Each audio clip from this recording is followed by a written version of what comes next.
በአጠቃላይ ዋጋው በ8,400,000 ብር አጠቃላይ ዋጋው ነው።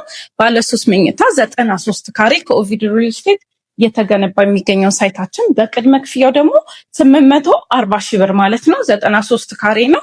የ2 ዓመት ፕሮጀክት ነው። ሰፋ ያለ ባለ 3 መኝታ ነው ማለት ነው። እንደምታዩት ኪችኑም ሰፋ ያለ ነው። ይሄኛው ደግሞ አንደኛው የልጆች መኝታ ቤት ነው። ቅድመ ክፍያው 10% ይቻላል። 10% ማለት 840,000 ብር ነው። ይሄኛው ደግሞ ሁለተኛው መኝታ ቤት ነው። እንደምታዩት በፈለጋችሁት አማራጭ ማለት ነው። ይሄኛው ደግሞ የሁለቱ ኮመን ባዝሩማቸው ነው ማለት ነው። እንደምታዩት ሽንት ቤታቸው ሰፋ ሰፋ ያሉ ናቸው። ይሄ ደግሞ እንደምታዩት ማስተር ቤድሩሙ ነው ከነ ባዝሩሙ ማለት ነው። የራሱ ባዝሩም ያለው ነው። ይሄንን በ10% ቅድመ ክፍያ 840,000 ብር። ለበለጠ መረጃ ካች ባለው ስልክ ይደውሉልን። እናመሰግናለን።